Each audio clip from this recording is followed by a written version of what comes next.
Welcome back, Juicers, to this episode of The Morning Juice. Today, our special guest is Logan Massengale, who is now 4 years sober and has rejuvenated his career and his life through the glory of God, coming back from drinking, cocaine, and suicide attempts. So let's pass it over to your host, Juice, and his guest, Logan. Welcome back, Juicers. This is The Morning Juice. I'm your host, Juice. We're going to call this take 2 because of nobody realizes what happened last week. Logan was on the show last week and we lost sound, so I want to apologize to everybody for not having an episode last week. But Logan was gracious enough to come back and redo this, and I'm grateful that he did because he has an amazing story. And welcome back, Logan. Awesome. Yeah, man, thank you. Love, sometimes it's so good you got to do it twice. You know? Right. So, no, I'm glad to be here, man. I'm telling you, what you guys are doing is huge, because just from the brief clip that we were able to capture, the feedback that we got was like incredible. Because a lot of people don't want to talk about that side of church, you know, and like or church, and like people want to do this whole stained glass masquerade and pretend that everything's okay. Yeah. But as we are doing in this movement, right? It's okay not to be okay. Absolutely. It's just not okay to stay that way, right? Absolutely. And it's good to be real, right? Because that's what like we know and we talk about. Like, we never want to force our beliefs on anybody, right? But for what we believe and for what I believe is, I hate religion, but I love Jesus Christ. Absolutely. Two very different things, right? Because the gospel of Jesus Christ is condemnation. I'm sorry, not condemnation, but rather salvation, and through salvation comes freedom. Absolutely. And like with sobriety, right? As you greatly know, absolutely comes true freedom. You know, because like with our addictions and stuff, the number one thing we have to do is surrender to a higher power, no matter what that is, you know, or no matter what that looks like. It's just mine happens to be God and Jesus Christ, you know. And so like, I believe a lot of this stuff is like a spiritual thing, you know, and that's why they push the spiritual aspect and the AAs and the NAs and all the other stuff, you know. So I'm with you on this. I'm a very spiritual person, but I'm not a religious person. Yeah. You know, I've told you my thoughts on religion, and a lot of people understand where I come from on the religion side of it. But I do believe there is God and there is Jesus Christ, and that's all that matters to myself and my spirituality. That's it, man. Because at the end of the day, man, as you know, it's like it doesn't matter what anyone else thinks, right? Because it's like about your relationship, and like so many people.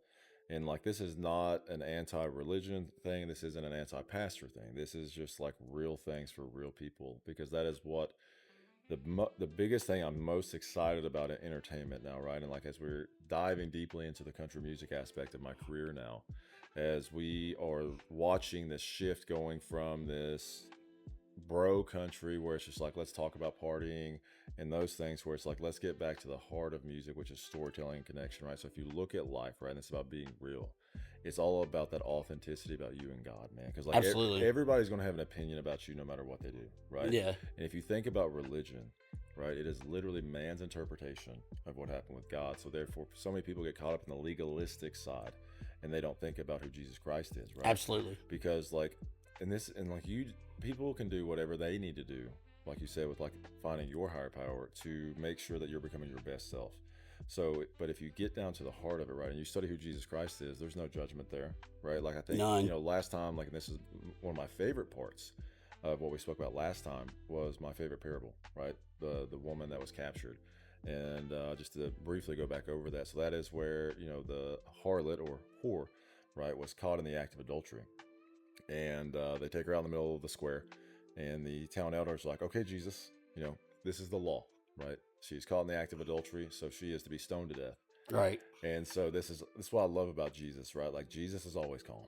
Okay, and that's when you know something's about to go down, right? Like, everything's gonna happen. It's just like the main guy who's always the badass, right? Like, he's just calm. It's like, oh man, I'm about to get messed up, you know? Right. So it's like, Jesus, I just can see him just like standing there, and so they say, okay, Jesus, like, what do you think? So then Jesus just drops to a knee, right? And all the religious scholars that I've studied over the years talk about this. And so Jesus starts writing in the sand, and he says, okay, that, like you said, that is the law of the day. So if that is it, then do that. But let the one of you who has never sinned, you throw the first stone. Right. And as he says that, then he goes back to writing in the sand. So from everything I've studied of it, I believe Jesus is sitting there writing their names down and be times. Like, you was there. Right. January 4th. Right. Because it's like, if you look at it, right, there's no coincidence. It's like, how is it in this town they just knew exactly where she was? Right, because they've all been there. Because they were All the men been there, and they're like, okay, we got this one. right. Oh, here's the scapegoat. Right? Here's our scapegoat. We're going to catch this guy and this girl at the same time. That's it, man. And so the beautiful thing is that, right, is like, here it is, this horrific situation where somebody's caught in a very dark and like humbling, embarrassing thing. And Jesus takes that and makes it something so beautiful because like Jesus is the only one ever that was perfect, right? And so he goes and he says that, and then everybody starts leaving, right? So it's literally just him and the woman who was caught in the act. And as you read into it, right, the only one who can judge us at all, right, goes up to her. And does he judge her? No. Does he condemn her? No. What does he do? Instead, he grabs, what I imagine is he takes her and says, my daughter, I love you. Yep. Okay. And because of my love for you, you don't have to live like this anymore, because I believe, and what I've seen from the people that I meet with, right, whether they've dove into addiction of alcohol or drugs, or if they've gone into, Satanism or becoming an atheist or agnostic, is they're longing to be loved. Okay. Mm-hmm. And there was a moment in time for most of these people where they believed in God, but something happened that made them be like, okay, there's no way this happened. There is a God. So in that moment, right, where it's like this woman's caught in then like her most embarrassing and humbling moment, it's like, okay, here's the God of all creation right here, my Messiah. And it's like, instead of him judging and condemning her, he says, I love you so much. You don't have to live this way. You are my daughter. I accept you. Go and sin no more, right? And that's what Jesus does when he steps in, because he just loves us. He meets us in the brokenness. And he says, God is so gifted at it, because like when he pieces you back together, he does it so beautifully that his light shines through the cracks. Yeah, absolutely. And it's like, the way I see that is like a, kind of like an old school lamp, right? And there's like the ceramic. Oh, and yeah. They glue it together, right? And he puts the light in the middle, so then when you turn it on, like, it's supposed to be ugly and scarred up, but no, it's beautiful. Right. Then the light comes through. So that's the thing for me, man, as we look at everything in this, right? And all of this, like, actual true purpose, it's about being real, right? And that genuine nature. So. And so, like, when you was in your addictions, Mm-hmm. 4 years ago, you had lost your spirituality, basically. Would you say that? Or was your spirituality challenged? For me, I think that when you look at it, right, it's like I knew of God, but Right. I didn't know God, Right. because I didn't know myself, Right. and I was so lost in self-medicating, because that's where the drinking really became such a problem, and the cocaine and the sex was because I thought, okay, if I can, like, I'll party because then everybody loves me then, right? Like when I'm buying, the whole bar around, or like if we're in the bathroom doing this, or if like she sleeps with me, then I'll feel like I'm loved. Yeah. And so it's like I would pray, and like I'd read the Bible, I think at that point 7 or 8 times. So it's like I knew of God, and I thought I was living a certain way. But it's like when you are so caught up in addiction, you lose sight, right? And then it's just like when you have that moment of that clarity, instant clarity, when you decide, okay, I'm gonna get sober now. Yeah. I'm gonna find out who I am. Absolutely. That's when I realized, like, as I was diving into myself and my sobriety and like the journey to heal my brain disease and everything, and I found out who Logan is. That's when I dove into who Jesus Christ is, man. Because it's like, with my story, my survival date of October 21st, 2021, the day that I attempted to take my life, is also my sobriety date, right? And so if you look at that piece, right, from the religion standpoint, like so many churches say, well, if you commit suicide, you go to hell. If you attempt to commit suicide, you're going to hell. So I was like, okay, so let's look at that, right? I was living a wild life. Okay. I wasn't living in the grace of God. Right. Okay. What do they say? I'd fallen out of his grace. And then I also attempted suicide. Right. So it's like, okay, well, I should be in hell right now. Right. And I mean, honestly, I should have been dead 100%. Like you're telling me a sniper, right? A former Army sniper takes a firearm, which, that was literally my life. And I put it to my head, pull the trigger. The gun goes click, but it doesn't, literally the bullet didn't make it to the chamber. It didn't jam, nothing. The next Right. I look at it, I'm just like, the bullet just didn't go through. And then that is where I was like, okay, like who is God? Right? Like not who this pastor in the pulpit says, not like what all these things say, but like who is he actually? Yeah, who do I feel like he is? Yeah, and like actually diving into what the word says instead of like another person's interpretation, right? Because like you and I, the thing that like got me was you and I can read the exact same verse or the same passage, and we're going to receive two totally different things. Absolutely. And also, like, you could read something 10 years ago And because the season of life you're in now, you go back and read it, It'll hit me different. completely different. And Absolutely. so I was like, okay, like, who are you, God? And so when I found that and I was finding myself, right, then it's like, okay. Yeah. Right? And that's when everything shifted. And that's when like everything about my mission now is, all right, I'm going to show the world love and compassion I never knew. Yes. Right? Because that's what God does, right? When he steps into your brokenness. And like, it was the darkest and most horrific time of my life, right? To attempt suicide and then to have it flipped and to go through the worst legal battle you could fathom, right? Like, you took your life because you were told and you believed you were such a problem in this world. And the world would be so much better off without you. Yeah, because that's usually what happens to us when we're in that ideation. Oh, 100%. Like, and the enemy, he loves to do that because if he isolates you, he knows he can like control you. Oh, right? yeah, because then he's got all your thoughts. He's over like, you're yeah. worthless. You're a piece of shit. You know nobody cares about you. Right. If they cared about you, they would have called and checked on you. 100%. Like you're in that hole. Like You're in the shit. Yeah. 100%. Like, the thing is, as well, with isolation is like, because when you have community, right? It's like you and I are together as you're suffering. Like, I can help you separate the fact from the feeling, right? Like, hey, this is what you're feeling, but here's the fact. Here's the fact. Yeah. And Satan knows that, right? So it's like he isolates so that way we can't hear, and then the noise gets so loud that he tries. The emphasis is tries to drown out God. But, that's the thing is, like, when I went through that, right? And like, for years, I never spoke about that whole period, but like, to go through something like that, to where I try to end my life to make the world better, as I was told and as I felt, but then for it not to happen, and then to have it flipped, right? And then, like, I'm just like, what is happening? And I'm facing a journey of like legal battles and everything, and I was like, what happened? I didn't even I did the opposite of this, right? And then to see the worst of humanity during that, right? Like, but here's the thing I'll tell you, man. Everything is flawed on this earth, right? Because, like, for those of you listening right now that have been wronged by the church, I want to say, on behalf of Jesus Christ, I am so sorry. But here's what I want to tell you right now is those that hurt you, that was man. That was the church. That was not Jesus Christ. Jesus Christ loves you. Absolutely. He sent his son to die for you, and he is longing to have a relationship with you if you will have it. The Holy Spirit is a gentleman, right? Yeah. That's the biggest thing I ever heard, because he will not force his way in. You know what I'm saying? He'll stand there. He'll wait for you when you're ready, right? Because, like, with you, when you made your last attempt on your life and you realize, like, I've got to make a change. Right. The thing is he's just sitting there like this, like, yeah, like, literally, because, like, I'm ready. I had multiple attempts and they all failed. And then, I went back to the ranch the second time and somebody was like, just surrender for once, just surrender. Come on. So then I hit my knees the first night at the ranch. The second time I was like, Lord, I've tried it my way. Yeah. Like, you're my last chance.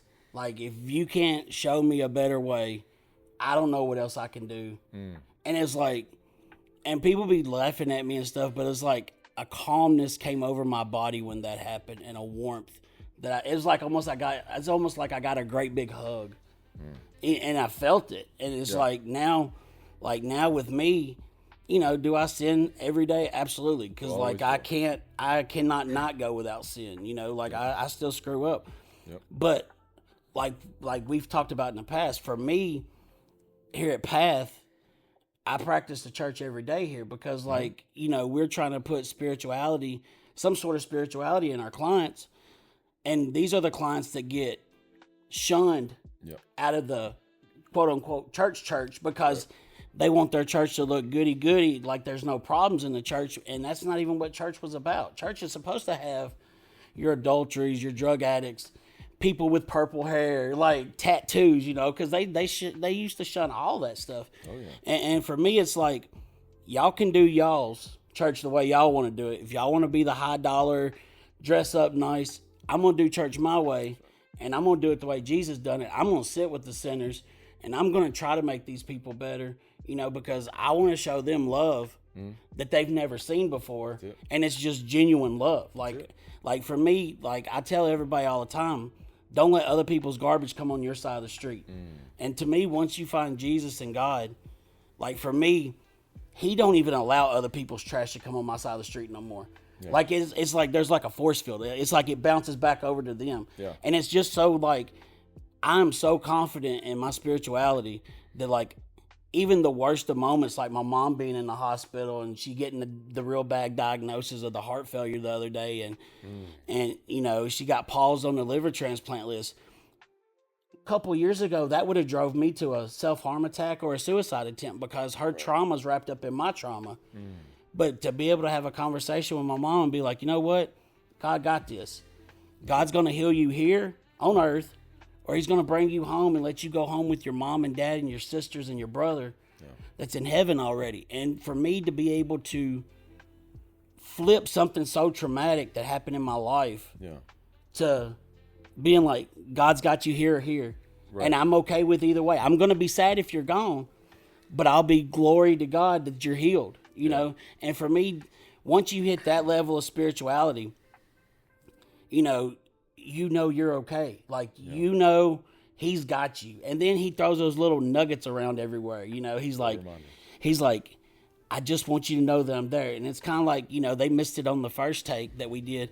The story where my late act supervisor came up here to the shop and he was like, hey, Juice, I got to tell you a story. And he was like, hey, bro, he's like, I'm taking care of this client. He's a teenager.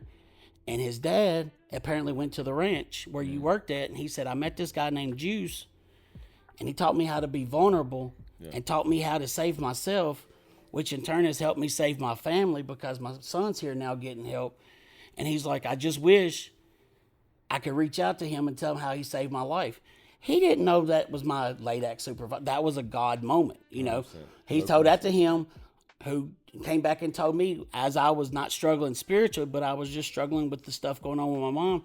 And it was like God was just sprinkling a little dust on me to be like, hey, I'm right here, dude. Like, don't ever doubt me. And for me, just the crazy part is, and I don't know how it was for you, once I found my spirituality, I used to never be able to hear God. Like, you know, everybody was like, just listen, he'll talk to you. And you're like, I don't hear shit. Nothing's going right in my life. Yeah. But now it's like almost my intuition, like where everybody's like, you know, your gut feeling. Literally, I take my gut feeling, and that's like, you know, you got your little devil in the head. It's like, do it. But then you got, you know, like when y'all get that gut feeling, and it's like, you don't want to do that. Don't do that. It's literally, to me, my intuition, my gut feeling is like God saying, whoa, bro.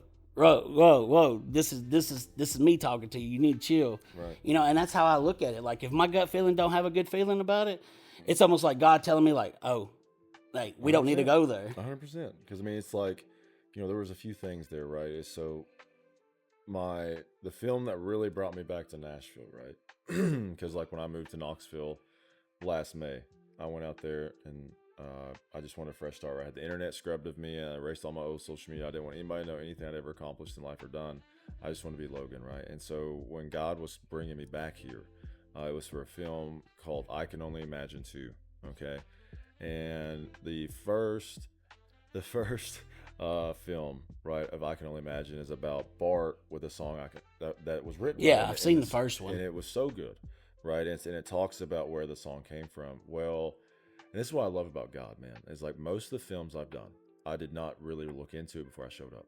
Or the songs that I've been a part of, I didn't really research until I got there. Or like if I spoke at an event, I didn't fully look into it because I was like, okay, God, I want you to, like, I didn't want to get in my head about it, so I just showed up and ran. Well, the second film, I Can Only Imagine 2, is about Tim Timmons' song, Even If. And so, Tim, I hope you're listening, man. Thank you. I know we spoke about this, but thank you so much for being vulnerable and writing this song. So Tim is a cancer survivor. Right. And so this ties into you here, and it's like, you know, so often we get so caught up in the hard part about serving, or about being a Jesus follower, because I don't like saying being a Christian. I don't like saying any of that, because like with that, the stigma that comes with it is judgment, right? Like so many people, if you're like, are you a Christian? Well, that means that, oh, you're going to judge. You're goody two, right? So you're holier than thou. Because let me tell you something right now. A church is not a museum for art, right? It is a hospital for the broken. Okay, for God's strength is made perfect in our weakness. You know what I'm saying? And like that whole old saying, like, he'll never give you more than you can carry, bullshit. Okay, literally, because if we could handle everything in this life on our own, we wouldn't need him. Absolutely. Right, so back to with this main point, right? So he writes the song Even If, because as he's diagnosed with cancer, they gave him 5 months to live. And he said, the first part of it, he had just been begging God, save me, heal me, save me.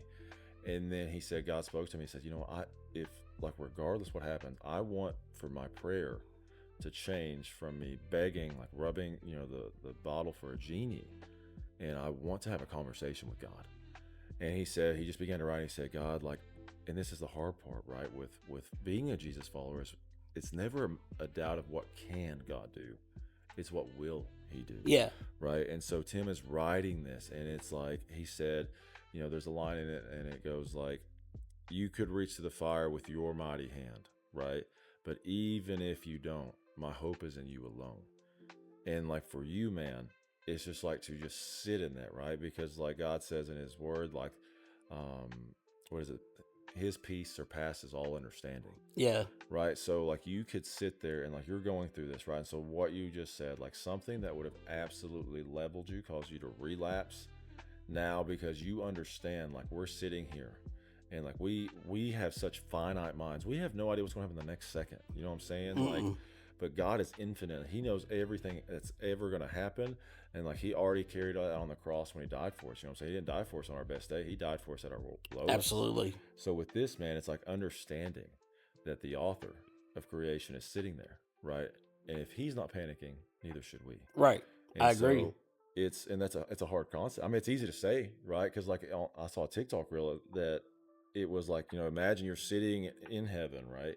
And you've got, God the Father, and you got Jesus on, each side, and they're watching the story of your life, right? And you're sitting there, you get all worked up. And Yeah, you're like, God, do you not see what's happening here? The tension's building and everything. And it's like you're looking at them, they're just sitting there eating the popcorn, chilled out. And then like Jesus is smiling, he said, hang on, the best part's coming. Right. And it's just like, if the author and God isn't freaking out, well, neither do we. Right. Even though when we go back and look at our story, we'd be like, oh, you saw that too?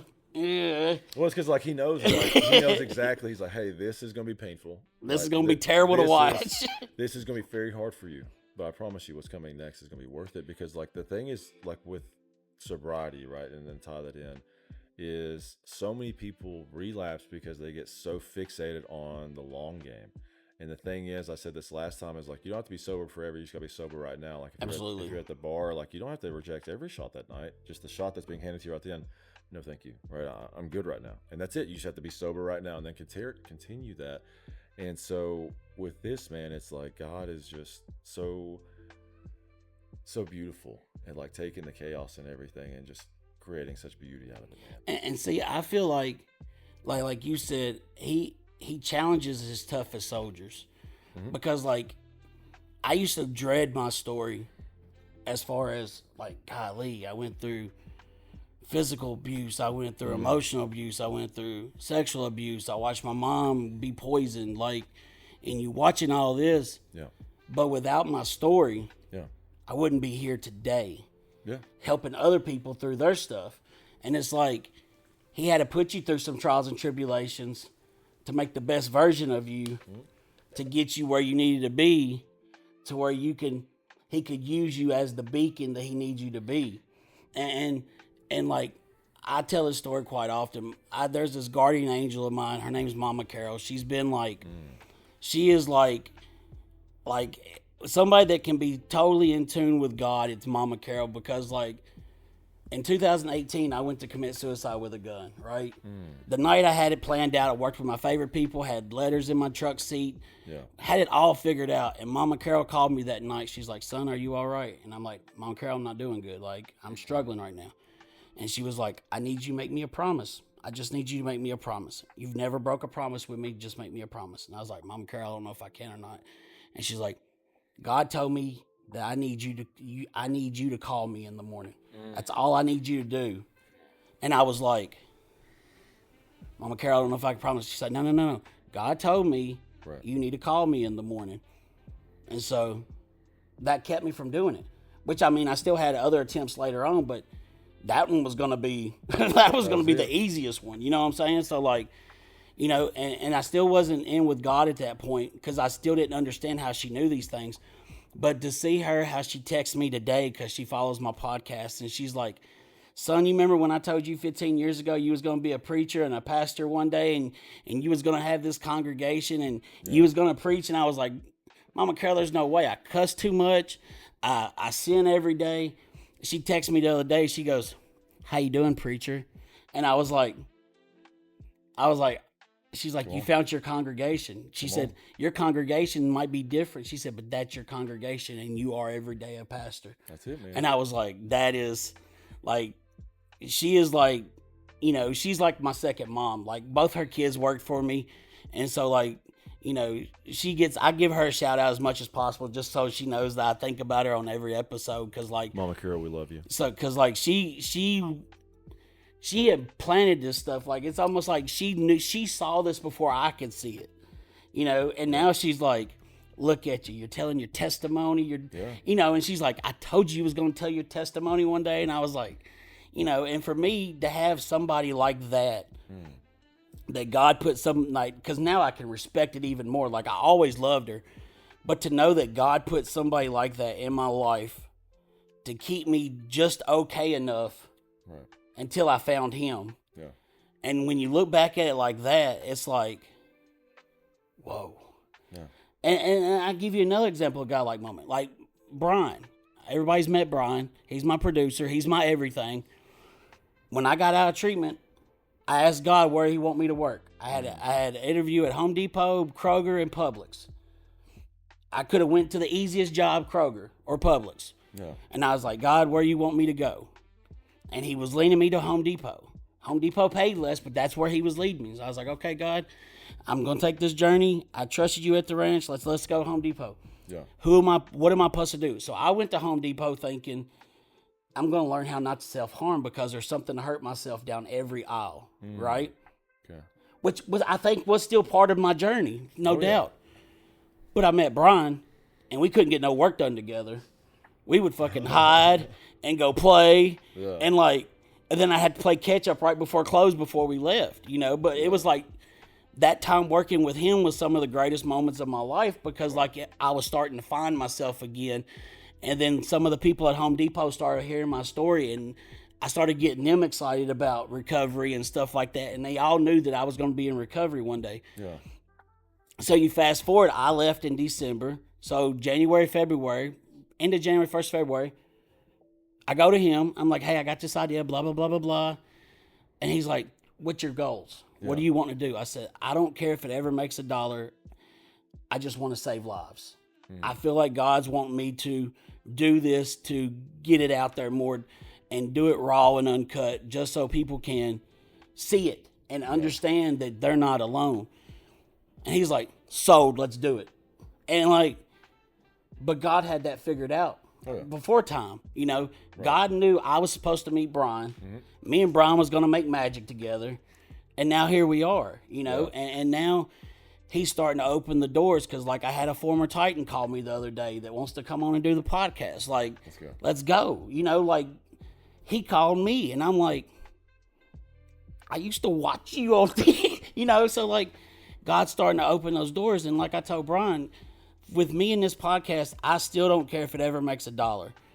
My whole goal is to see how many people I can touch. Yeah. And, like, you know, and having people, like, we've had people that were TikTok famous on our show already. You know, we had this guy named David. He had over 1 million followers on TikTok for a Christian dance. I've got Miranda, who's, you know, she had 20,000+ followers on TikTok for her recovery journey. Yeah. And it's just being able to connect with people to, like, collab and start getting this stuff out here, you know. And then, of course, I met you, and, like, you're so down to earth and chill and cool. Like, it feels like me and you've been friends for 20 years. And it's just the way that, like, now every day I wake up and I see how God pieces things in my life. Yeah. And that's the biggest part of my recovery because, like, sometimes can I sit here and say I've never had a suicide thought since I got in recovery? Absolutely not. Yeah. Like, it's almost like an alcoholic. They've never not say, oh, you know, I would like a drink today, but I know I can't. You know, that thought is still there, but I have techniques and spirituality now to keep me from doing anything like that. And you know, that's what I'm talking about as far as, like, talking about our spirituality. Everybody's like, you got to go to church. You got to know that your relationship with God is supposed to be your own personal relationship. I don't have to scream it from the top of a 10,000 seat mega church that, like, I feel like a peon in, you know. I do it like this with a setting of you and Brian and 8 to 10 clients, Yep. because that's more personable and Very intimate. yeah, you know what I'm saying? So like, 100%, man. It's not uniform, man. It's like there's no one size fits all for Jesus. The only thing that is one size fits all is the salvation aspect, right? He died for all of us. And like the thing is, man, is if you look at it and like the individuality of how he created us, right? So it's like the way that you hear things, the way that you see things, like physically, but also like, man, we listen to very different music times, like all these different things. So it's like God created us uniquely and different, and our relationship with him is the same way, man. So it's like there's no wrong way to have a relationship with God if you're truly diving into who he is, right? And you're not catering, what he says to justify your life, but instead you're like diving into who he is to like make sure you're fulfilling your purpose, right? Because like I think I mentioned this in the last show, was like, my favorite quote that I ever saw was actually on church billboard, is like, preach the gospel all times and when necessary use words, right? And so one thing you're talking about is like she was calling you preacher, and that's foreshadowing, man, because like you're like the recovery preacher, you know what I'm saying? Like your pulpit is everywhere you go, right? And that's the thing, man, is like if you look at the way that Jesus did, like yes, he would have his moments when he would have his sermons, right? But like some of the most impactful things he did were in raw, intimate moments just throughout the day to day, right? Like the parable of, that's because Jesus, spoke so often in parables, and like this was actually my second atheist moment in my life. And what I mean by that with an atheist moment is like where I'm questioning God, like God, if you don't like, either why did you do this, or if you don't do this, like how can I'm gonna struggle believing that you're real. So my first atheist moment was, when I was coming out of high school, right? That was my first bout with fame. And, fame is a relative term, but it's like, I was the top rated athlete in my position, and like I was recruited by every school in the country, and then I chose to go to Western Kentucky because of that whole situation between the athletic director and my high school head coach. And then I get there, right, and then like I'm working my way up the depth chart, and I get hit in the top of the head, and I wake up and I'm paralyzed from the neck down. Right. And I'm just like, God, why did you do this? Like you gave me, I was a guaranteed no later than a second round draft pick if I would have just stayed healthy going through my sophomore year. And like now I can't play. And then like God gave me a miracle. 8 months later, I come back and I play again, but I was never the same. But that was my first one. The second one, I've never talked about this openly, but it's time. So it's like when I'm going through, the legal battle that followed my suicide attempt, right? And the coercion of like why I did it. And so I'm laying in bed, right? And I'm facing life in prison for something, that I didn't even do. And I was doing the opposite, right? Trying to take my own life. And so I'm laying there in bed. I had 2 ankle monitors on, and I was just staring at the ceiling, man. And I had just talked to my lawyer, and he was like, Logan, there's no scenario where you don't go to prison for at least 17 years. He said, I know you're innocent. He said, there's literally no evidence. There's no witnesses. There's no nothing, right? He said, anywhere else, like this is not a thing. But he said, because of your the situation, he said, like, this is the worst thing I've ever seen, right? And so I go and I'm laying in bed looking at the ceiling thinking, man, I'm brand new to sobriety, right? I'm going through all of this, and I'm just like, God, why? And so like I said, I had read through the Bible 8 times at that point, and as I was staring at the ceiling, the parable of the father and son come to me. And so in this parable, the father's son gets sick, so the father travels to find Jesus. Okay. And so when the father gets there, because like growing up Southern Baptist, right, very strict Southern Baptist, if it ain't KJV, it ain't Bible, and there's signs on every curve that says turn or burn and stuff. And like if that's what you need to find out who Jesus truly is, right, if it's on the truly, then so be it. But like not one size fits all. But anyways, it was always, you didn't question God, right? Like he is sovereign, but then again, it's like there's no relationship there, right? Like if you don't question if you don't talk to your dad and say, Dad, why? Like, how are you going to connect? So in that moment, right, and I'd always been raised that way, that strong legalistic aspect. So, but in this moment, I'm looking at it, I'm just staring at the ceiling, and I'm like, the parable's rolling through my mind. So the father goes to Jesus and says, Jesus, my son is sick. I'm asking you to heal him. I'm asking you to help me with my unbelief and heal my son. I know that you can. I'm asking you to do so. So if you really look at that in that moment, this father is going to Jesus, and like indirectly acknowledging, like, I'm kind of questioning you right now. Right. You know what I'm saying? Like, as broken, as vulnerable as you can. He's like, you are the only chance I have to save my son. Right. I know you can. There's nothing you can't do. But it's just a matter of will you. And so Jesus honors that. And so if you look at what happens next, so Jesus says, because of your faith, your son has been healed. So if you look at that right then, what does Jesus do? Jesus does two things. So like number one, he gives the answer to the prayer and gives the miracle to heal his son. The second one is he restores the man's belief. Yeah. Right. And so it's like, okay, he answered my prayer. He healed my son. So I know God's real. Right. So in that moment, I was staring there and that parable came to me again. I saw that. Like I said, I've read it so many times. But then I was like, oh yeah, it is okay to question God. It's okay to get mad at God. It's okay to like take your raw emotion. Because I'm telling you right now, me and Jesus, like JC, he's my homeboy and I love him. And like, you know, shout out to Karina for having this made for me. On the back, it says Jeremiah 20:11, you know, for I know the plans I have for you. But let me tell you something, like, because he's my best friend, because he's my father, he's my everything, like we've gotten real. Right. And like, that's what he calls. Cause like when you give your anger and your emotion to God and you push it up, right. Cause so many people want to pull away from God in their shame. But when you give, my belief is when you give that emotion to him, you're emptying yourself so that way he can then fill you with his answers, with his love, with his grace. With his strength. agree with that. And says, my child, thank you for giving that to me. I hear you. I feel you. You're real. Your feelings are valid. Now here's my grace, my love, my strength. Right. So in that moment, I said, God, I know that you can save me. Right. And because you literally spared my life, I should be dead at that point. That's my fourth near-death experience.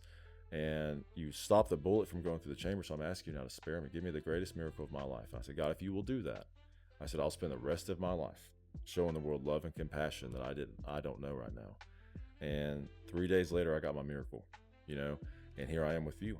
And it's just like, if you look at that, man, the way that God spun, like that parable, one of the most powerful ones was, he wasn't in a pulpit. Yeah. He was on the mountain speaking, or he was walking, right? And so that's the thing with the ministry you all are doing here and everywhere we go, is the thing I tell people is like, yes, I never wore stuff like this before because I don't want to broadcast that, because I'm like, oh, he's a hypocrite, right? Because those people, as you know, that are sitting there screaming Jesus, you know, like, oh, I'm a huge Christian. Well, what are you trying to hide right now? Yeah. You know what I'm saying? Like, if my whole thing, I mentioned this last time, is if you can't watch me, right, whether I'm on stage performing in like whatever, right, if you can't watch my life and know that there's something different about me, then I failed you. Yeah. Because it's like, my whole thing is to show love and to show authenticity and real. Because like, you know what Jelly Roll said at the Grand Ole Opry is like, man, you know, when he acknowledged that like for so long he's been lying, right, that music was a savior, but Jesus Christ is. Because, you know, he's still, like you even said, like he still cusses, right? I'm doing pretty good, you know. Sherry, be happy, you know. I'm not cussing on air. Yeah. Show's not over, but he said, you know, I cuss and I still party from time to time. But the biggest difference is I know that there's a God that loves me and sent his son to die for me. And I know where I'm going to go. Yeah. Right? And he longs to have a relationship with you as well. And so that's the biggest thing, man, is like being authentic and being who God created you to be. And because through that, and like the thing that you have done is through your vulnerability and through your authenticity, you give people permission to return it. Yeah. And to me, that's the biggest, like for me, when I'm trying to help somebody, you know, there's ways that everybody's like, oh, you shouldn't do this, that, and the other. But for me, in order to get that person vulnerable with me, I can't be like, hey, tell me what your problem is. Yeah. What I have to do is like, look, I'm going to tell you what I've been through. Yep. And show you how happy I am today. And if that makes you want to talk to me, Yeah. let's have that conversation.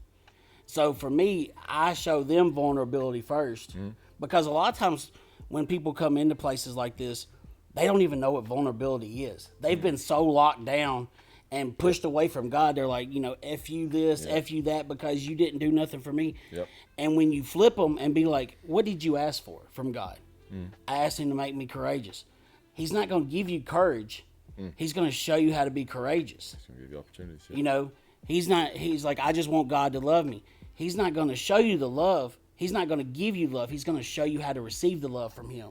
You know, so like some of these trials and tribulations we go through as young adults, old adults, kids, it's because, you know, we have to go through trials and tribulations sometimes. It talks about that stuff. You know, we have to go through trials and tribulations. So for me, when I talk to a client and I'm like, hey, I see in your eyes, because I'm a big eye person. Like, Oh, 100%. Because, like, for me, eyes don't lie. Like, can't. it was one of them They things that was instilled with me. I remember my dad used to tell me, don't lie to me, son, because I can see it in your eyes. Yep. And it's so true, because most of the people that lie, they can't look at you in the eyes. They'll look up, they'll look down. They can put a smile on, but like you said, Yeah, those eyes. they're smiling, but they're not. They won't look you in the eyes, and it's so evident, because if you're a true, like, now there are some people that can lie straight in your eyes, and they've been lying. You know, they are professional liars, but like the mass majority of Earth, they can't, because it makes them feel bad, so they don't want to look at you in the eyes, because they're like, God, I'm lying, and as soon as I see that with a client, I'm like, gotcha, like, because I'm like, I got you now, like I see where I'm gonna start at, Right. and I think when I was in treatment, my therapist in treatment was like, Juice, you know what your greatest gift is? And I was like, absolutely no clue, because if I knew, I wouldn't fucking be, I would fucking be in this place. Yeah. And she's like, the way you walk into a room and the way people flock to you and the way you light up a room, she's like, I have seen a room full of just sad people, and you walk into our room and everybody's like, Juice is here, we're all good now. And I'm like, really? And they're like, no. She's like, if you could see the light that you have on you, that I can see on you, and if you ever realize that, my gosh, what you are going to do to this world. And it's just like, that has stuck since I've been in treatment, because like, for me, I'm like you. Now that I'm in recovery, before recovery, I was making as much money as I could possibly make it flipping burgers at Sonic. And I loved my crew like nobody could love a crew. Like, my crew was my family. Yeah. Like, I did not give two shits about flipping hamburgers, but anybody that worked for me in that building, they was my blood. Yeah. They were my blood. I would go to bat for any of them. I took that personality, because I always had that good personality. And now I can go out and see a stranger and be like, I hope you have a good day. And just that might be enough for them to hurt. They might have been thinking, if I'll hear one more negative thing today, I'm going to be done. And if just me walking past somebody and be like, you know what? I'm basically acknowledging you when I say, I hope you have a good day today. You look sad today. I'm going to say a prayer for you, and I hope you have a good day. And the smile that comes across their face, like, they're like, thank you. Yeah. Like, and for me, just doing little things like that every day, no matter, like, I go to the same gas stations, gotten to the point where I know their names, and I'll go in and say good morning to, be like, good morning, blah, blah, blah, blah, blah, blah, to all of them. And they expect it now when I walk in. It's like they see me walking in and they're like stopped. They're waiting for me to come in and tell them good morning. And to me, it's like, I have been full of the hate and rage, and I've cussed people out, and I've done all that stuff. And now with the second half of my life, as much anger and hate as I showed a lot of people, that's how much love I'm showing everybody, because, like, I don't have time to hate nothing no more. All I have time for is the love and try to make my day the best day possible, because all I have is today. That's it. Yesterday's gone. That's it. Tomorrow isn't promised.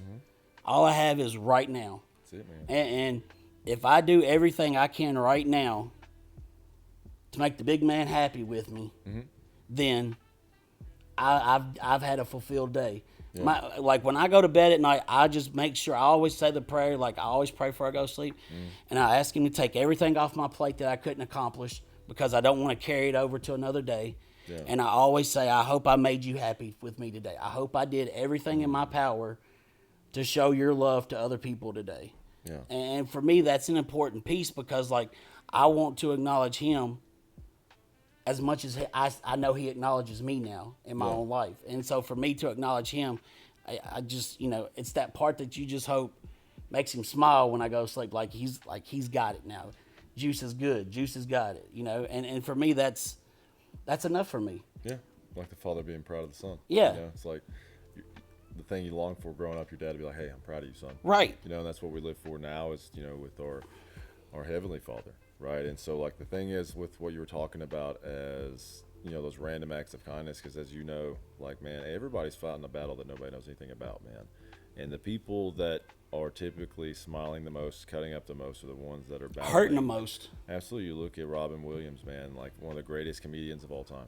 and like committed suicide. Jim right? Carrey, he's Carrey. talked openly about his depression. Huge, man. And like it's one of those things, man, and where it's just like Theo Vaughn said this in one of his last podcasts. He said, there are moments where he will reach out, and this is with Kevin Gates, and he said there are moments where Theo would reach out to people and say, man, I'm proud of you, right? And in that moment, Theo is drowning, and he is like questioning everything about life. And so he's reaching out to that guy to say, I'm proud of you, because he's just like, man, I would do anything for somebody to do that for me right now. And that's a lot of what so many people do that you do a great job of, is like, when you're hurting, you're like, what love do I wish I could receive right now? Absolutely. Let me give that to somebody, because like life is 1 second at a time. You know what I'm saying? Like, before you text me, like 1 second before you sent the message, we were complete strangers. Now here we are a second time broing out on a podcast, you know what I'm saying? So it's like, life is 1 second, man. And like 1 second before you said, hey, love that outfit on you today, or like, hey, hope you have a great day, to the person at the window of the drive-thru, right? Yeah. Like, they could have been literally 1 second away from ending everything, because they were just so overstimulated. Like, nobody loves me. No, I don't matter in this world. Right. But like, to everyone listening, you do matter. Absolutely. Every single person matters. As long as you have a pulse, you still have a purpose on this earth. So understand that like, you will go through immense suffering. Like, just because you know Christ does not mean that your life's going to be easy. In fact, it means the complete opposite. It's hard. Like Mike Tyson said, man, it's like, when you're favored by God, well, you're also favored by the enemy. So, like, a couple of things we were talking about earlier is like, man, when we're going through these things, and like God is building resilience, right? Sometimes, and the majority of the time, your path is harder because your calling is higher, right? And sometimes God gives you things to show other people that mountain can be moved. Yes. You know what I'm saying? Absolutely. So like, how can you sit here, right, and say, hey, you can get sober from this. You can beat that depression, that anxiety, those suicidal ideations, if you don't do that, man. And like, it's so easy for me to say that to you, but like, man, it's like, practice what you preach. I'm like, oh yeah, do that. And the thing that I struggle with, I'll be honest with you, man, is my singing, dude.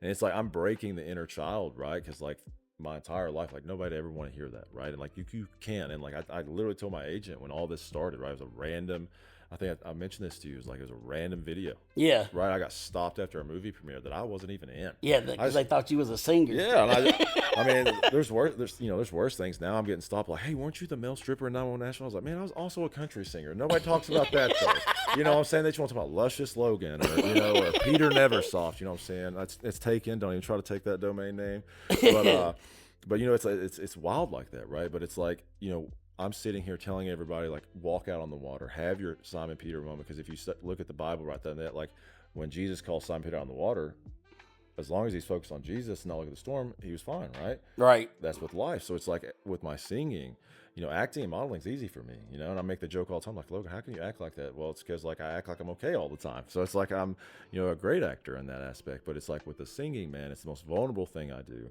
And like, healing the inner child of me being, so actually to hear people when like they ask me to sing, right?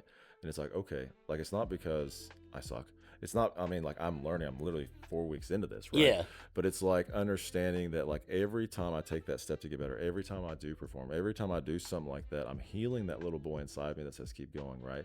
And so that way I can then tell people like, hey man, I did this, so therefore you can too, man. Absolutely. And so that's the thing that you've done so great at, man, is because you have overcome all these attempts and you're living to tell the tale, right? Yeah, and the inner child, it's great that you bring up the inner child, because that's some of the hardest, most rewarding work you can do when you're in treatment. Because like, literally, I feel like, from my perspective, with addiction and mental health, for years, treatment centers would just get over the addiction. They would give you the meds.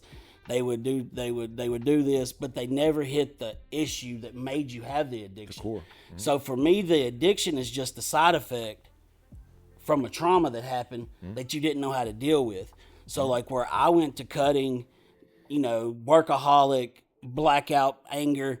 Some people go to drinking or drugging or gambling or sex yeah. or, whatever it is. Gaming's a big addiction right now. Like, gaming is like a huge addiction that people are trying to get control of, because you have people that will sit on a game 48 hours literally using a bathroom and a jug because they're so into that game. And so like, for me, it's like, what caused that? What caused you to have that You know, for me, I became a workaholic because my boss told me I did a great job. And I never heard that. Yeah. And so, like, I wanted to hear it more, so I did even better. And so, for me, once I became an operator at Sonic, my goal was to be the operator of the year one day. Like, I wanted to be the top dog. Right. And I was going to do everything I had to do to be the top dog. I had the best crew. They all know who they are. Any of my crew from 2015, 16, they know that was the most elite crew I had. I could have took that crew and stomped any store in the country. Like, I know in my heart, because my crew was so stacked. And I couldn't do it by myself. But here was the funny part. I worked all these years from 93. I took over the store in 01, won the award in 2016.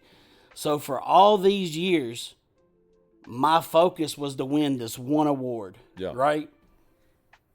So, like, I didn't even worry about my mental health. Everything was focused on, I want to be the best at something because I've never been the best at anything. So I was like, I'm going to be the best operator in Sonic. Yeah. So after I won the award, I got the award. They came out, shot the video. We did all the questions and stuff. Got to meet stars. Got to meet Tony Hawk, Winona, Montgomery Gentry before Mr. Gentry passed away. Like, did all this stuff.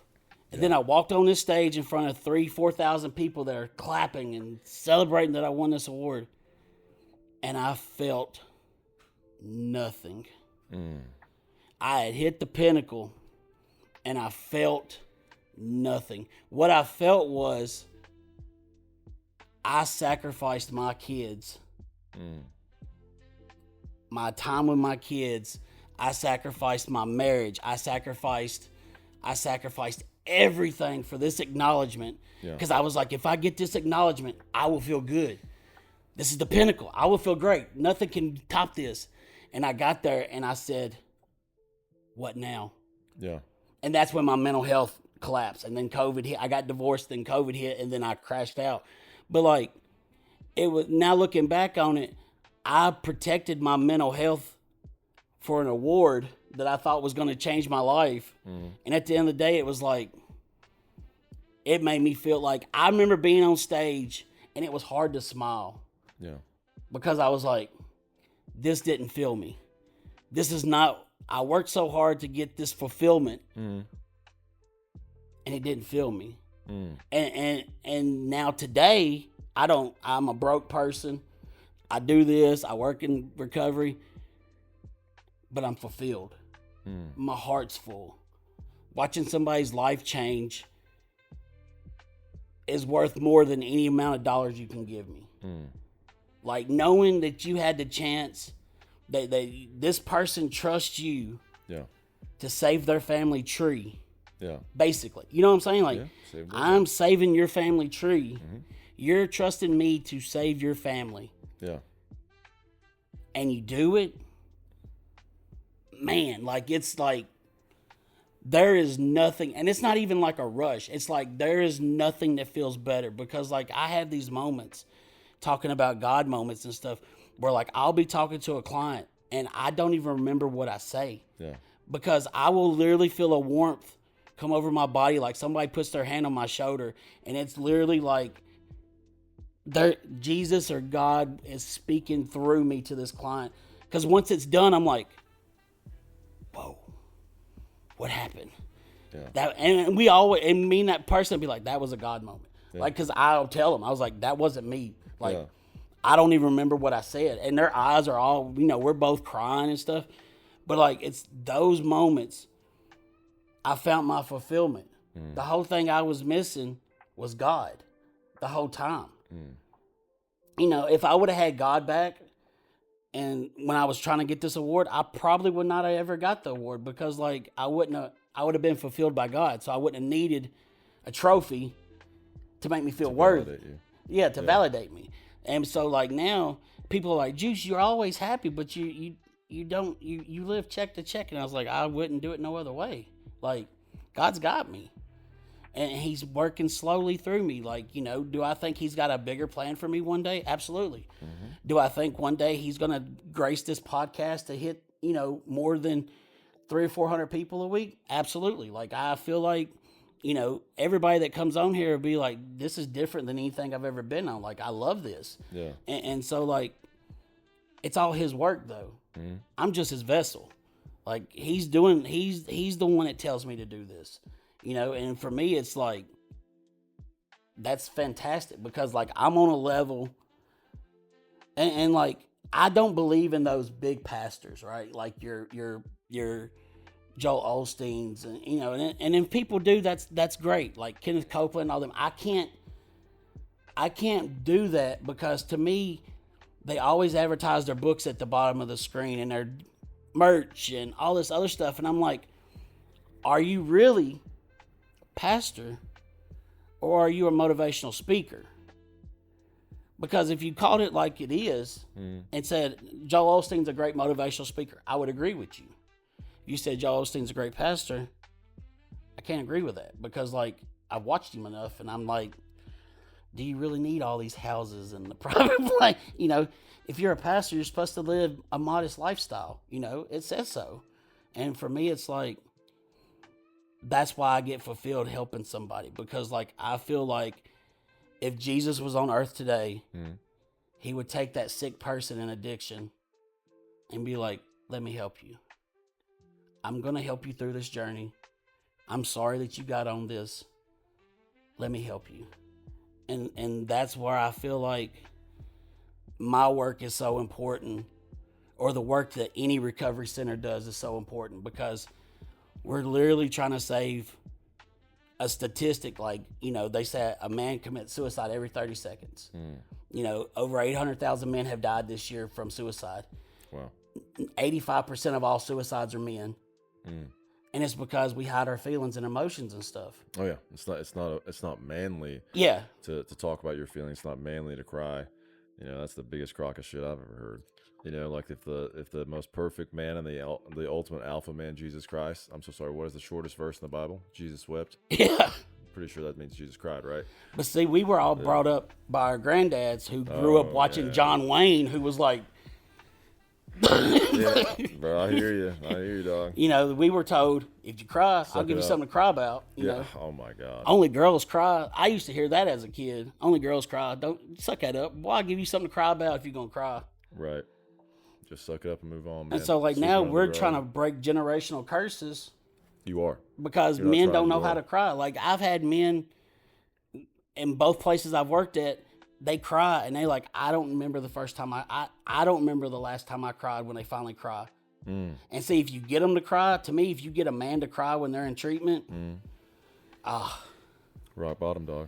That's the glory right there because that's when they can actually feel emotions again. They don't go from happy to angry. They can be sad.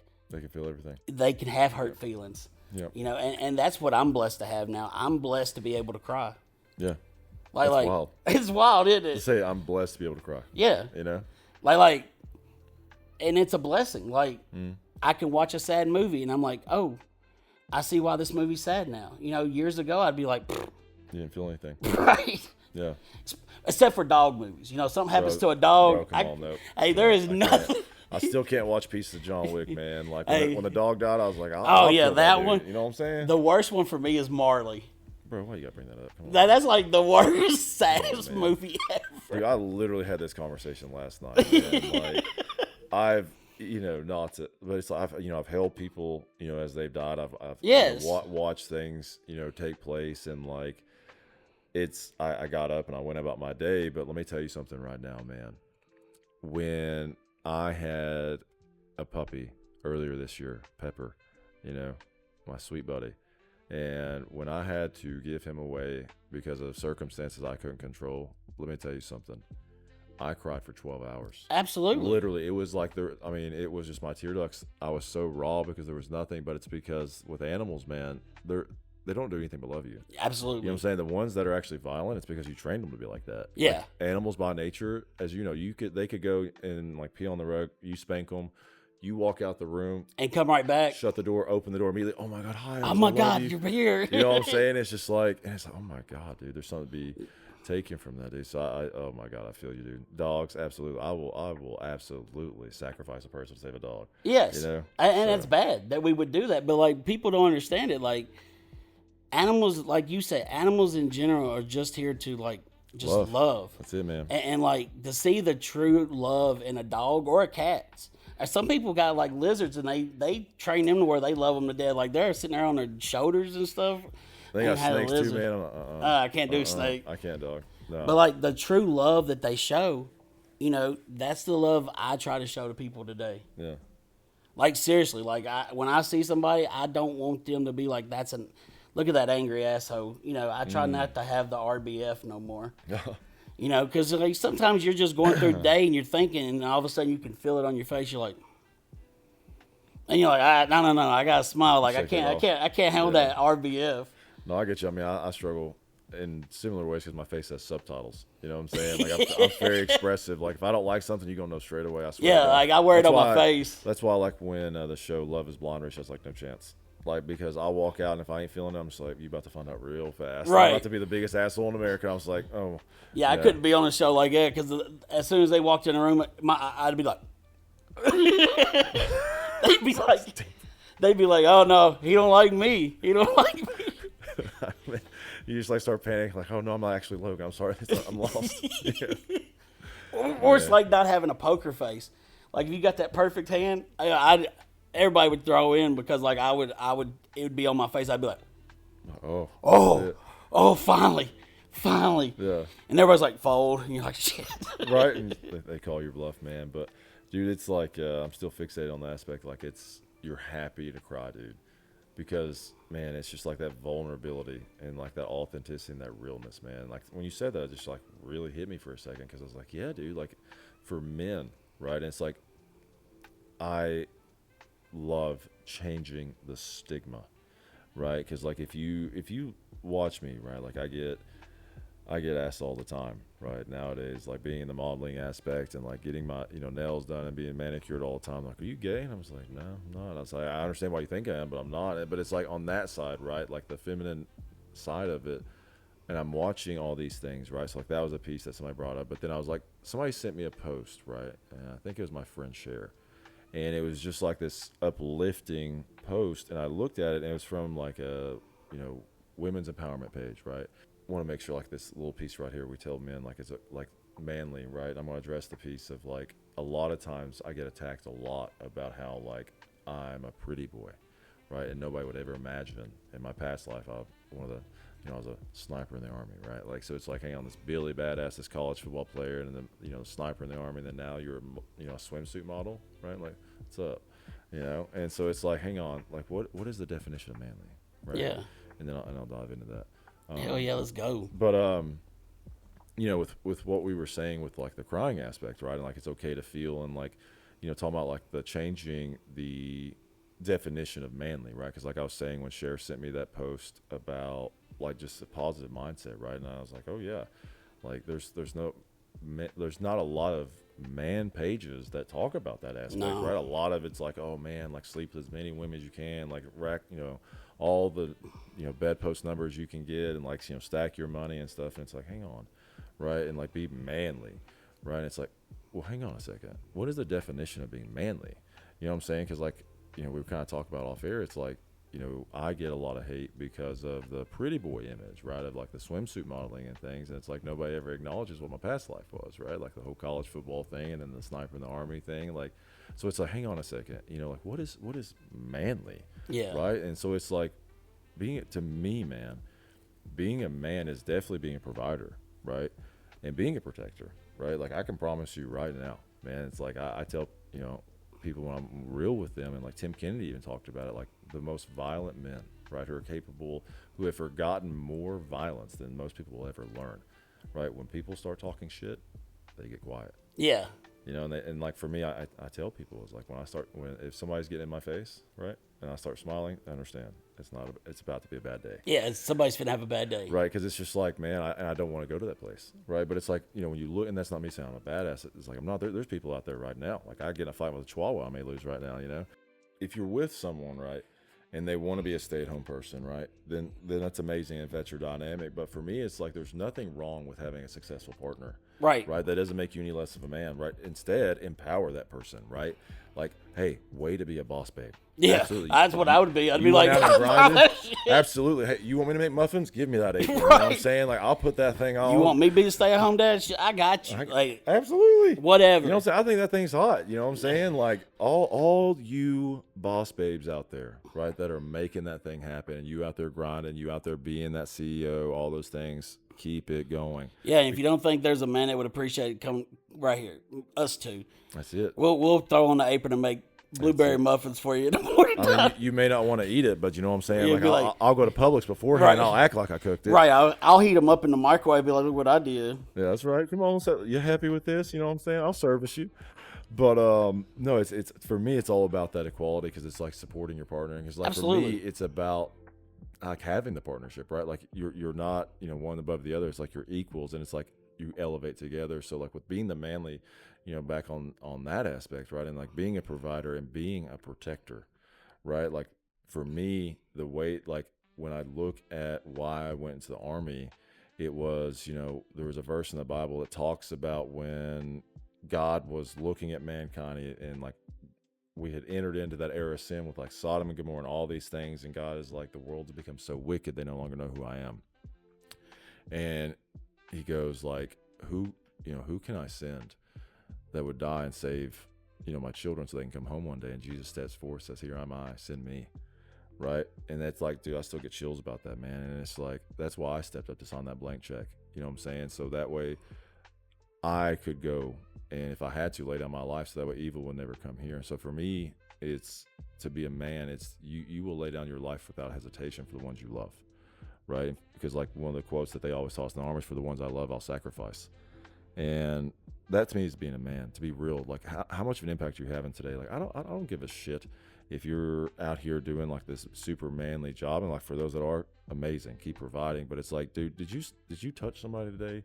Like, did you in a non like pedo way? You know, I keep saying that. I was like, no diddy, but like diddy. Yeah, did I impact somebody today? They're like, man, because of that conversation today, I'm gonna give tomorrow a chance. Yep. Right? Because that to me is like the genuine manly nature. Like if you empower your partner, right, that to me is manly. You know what I'm saying? Like you make, like for me, when I step into somebody's life, I always tell them, I was like, hey, as long as I make you happy and healthy, then we're like, just keep me around. Right? Hell yeah. You know what I'm saying? Like for my woman, there's 3 H's, you know, and we won't say the third H, you know, while we're on there, but it's like, but you know what I'm saying? Come on, daddy. No, sorry. No, it's good.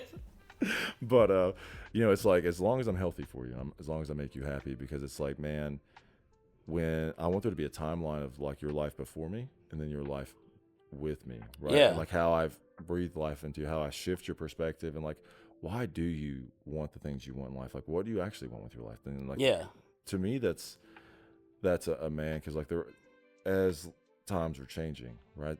Like the coal miners and like those old burly men, like those are still needed for sure. And like to be able to do unspeakable acts of violence to protect people, like absolutely. Yeah. But like all of that was to say, like for me, the definition of a man is like he is so confident in himself that he can kneel and say like, hey, I am broken, I'm messed up, and I need God.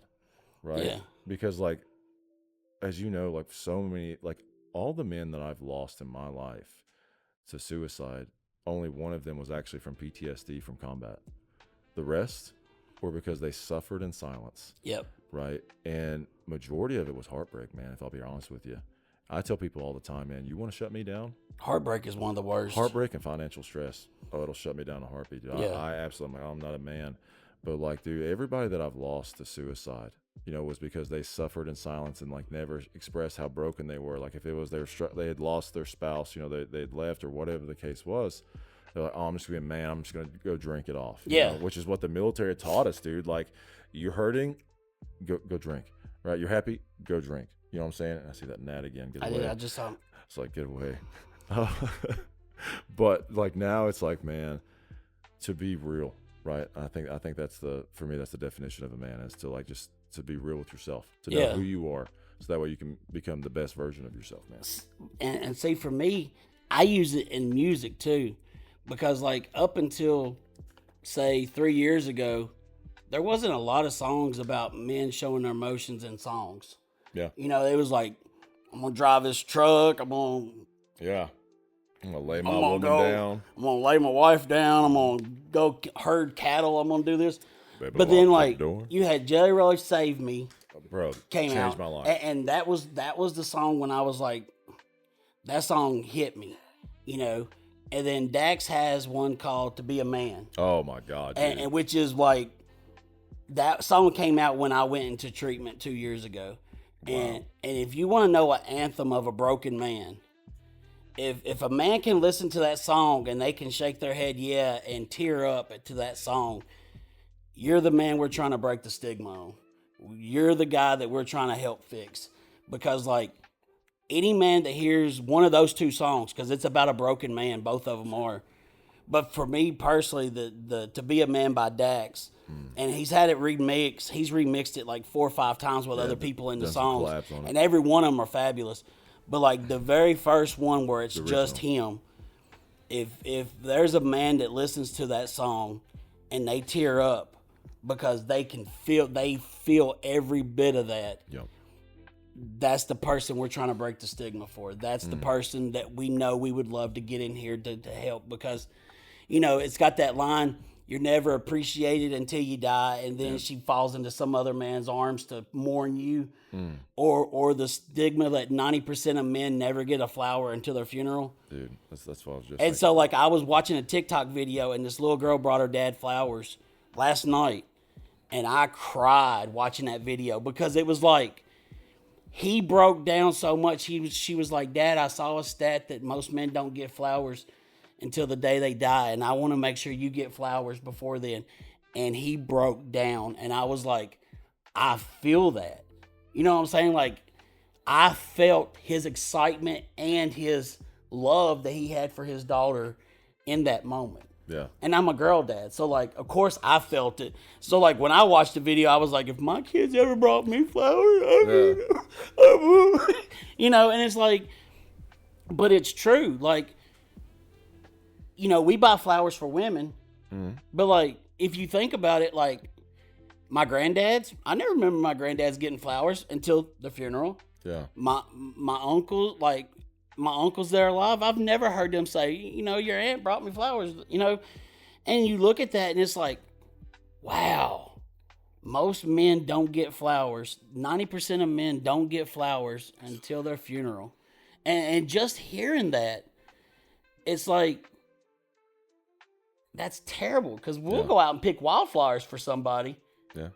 But then we don't get like, and it's just, I saw that video last night. I almost sent it to Brian, because I was like, oh, this will rip his heart out, because it was like the girl in the video is about the age of his oldest daughter. And I was like, oh, if I send him this is going to just rip the strings out right now. But to me, it's like, that's the stigma we're trying to break. Like, it's okay to get your man flowers. It's okay to celebrate milestones with your man. Like, it's okay. Like, this is a two-way street. You thought, you know, you said you wanted a companionship. You wanted a partnership. Like, you want it to be, you know, it's supposed to be equal. And you know, for the longest time as men, we were like, we provide, we get you stuff. We don't need nothing. We're men. We don't need no presents. We're men. Right. And then sometimes you get a birthday card that has something sweet wrote in it, and you have to go off in another room and just be like, because it's like, you don't want to show those emotions in front of your kids, and because it makes you weak, they say. And now my stigma today is like, dude, if you get that birthday card and that kid touches you with that birthday card, you let that kid know that card touched you, because like, now you're breaking the stigma for the next generation. You know, if your son gets you a birthday card and it touches your heart, let him see them emotions. Like, let him see that. Like, share that together. Like, you know, that's the way to start breaking the generational curses. Like, my dad's pawpaw, my pawpaw on my dad's side. He wasn't I knew he loved all of us, but he wasn't a big guy as far as saying, I love you. Like, he would shake your hand. He wasn't a hugger, really, you know. And my dad's the same way. My dad is the same way. My dad don't say I love you a lot. he has here recently. Yeah. Like since I started saying I love you a lot more to him, he'll say it back now because like, you know, I'm not gonna get off the phone and not say I love him because I feel like that's the most important part because like I want him to know if that's the last time I talk to him or my mom that I love them. You know, and we've gone so long without saying that a lot of times on phone calls that like, I mean, I be texting Brian all the time and he'll probably tell you, he might even get tired of it, but I tell him I love you, bro, so many times. And like when I talk to anybody, I usually end my messages with I love you because like I want you to know that you are an important part of my life, you know, and like I'm not scared to say I love you no more. Yeah. Which is another great part of finding spirituality and getting recovery is that word, that 4-letter word that a lot of men are scared of. You're not so scared of it no more, and you say it freely. You know, like me and we're becoming good buds. Here soon you'll be getting love you, bro. Keep up the good work. You know, and it's like that's just what it is. And by me doing that with some of my former clients at the ranch, because I don't work there no more, so I'm in contact with a lot of them. We do it all the time now. Like I'll have former clients, they'll be like, "Love you, Juice. I just want you to know I love you today. I hadn't talked to you in a couple of weeks. I don't need nothing. I just want you to know I love you." And it's just like how powerful that is now because like that was the guy that was going to commit suicide a year ago. And now he's telling me he loves me in a text message. And that's where I'm in agreement with you on that. You know, it's breaking the stigma. Yeah. And for you to be able to use your platform now, because you said you used your platform for the bad at one point. You erased all of that. You was like, I'm not that person no more. I'm erasing all those memories. And I'm starting new memories.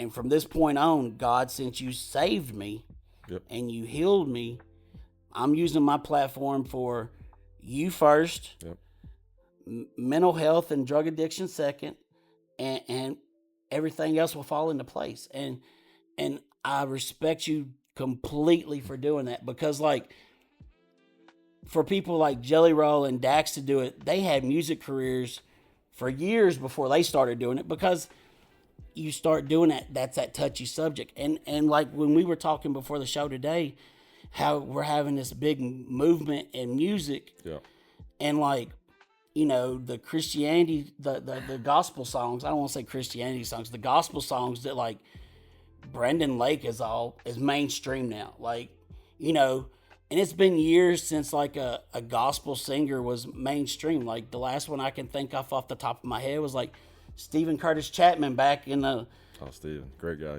early 90s, you know, early mid 90s. You know, he was a gospel singer that made it pretty big, you know. And then you got Elevation Worship.